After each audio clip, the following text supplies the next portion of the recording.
ایک چیز یہ بھی یاد رکھیے بھائیوں، گناہوں پہ جرأت مت کرنا۔ نوجوانوں سب غور سے سنیں، یہ گناہ انسان کو کفر تک پہنچا دیتے ہیں، پھر شرک بھی کرتا ہے، کفر بھی کرتا ہے۔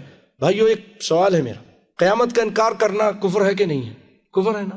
سورہ مطففین میں اللہ تعالیٰ فرماتے ہیں وَمَا يُكَذِّبُ بِهِ إِلَّا كُلُّ مُعْتَدٍ أَثِيمٍ، اس کا انکار کرتا ہے اس آخرت کا کون؟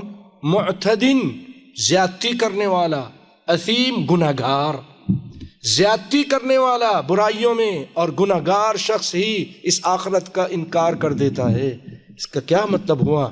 ہمیں ڈرنا چاہیے ایسا نہ ہو کہ رب العالمین پھر ہم کو جب دیکھیں گے کہ یہ تو برائیوں میں لگ گیا ہے، گناہوں میں لگ گیا ہے، پھر ہم اپنے سے دور کر دیں گے، ایمان قرآن سے ختم ہو جائے گا، اللہ کے رسول کے ایمان سے ختم ہو جائے گا، اور انسان کہے گا نماز سب بیکار ہے۔ جب وہ برے محفل میں رہتا ہے، برے کام کرتا ہے، برے لوگوں کے ساتھ رہتا ہے، تو کہتے ہیں یہ سب مذاق ہے۔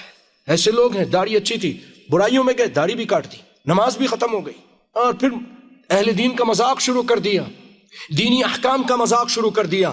کتنی ایسی مثالیں موجود ہیں۔ تو بھائیوں کچھ پتہ نہیں کہ انسان اس گناہ کی وجہ سے کفر بھی نہ کر جائے۔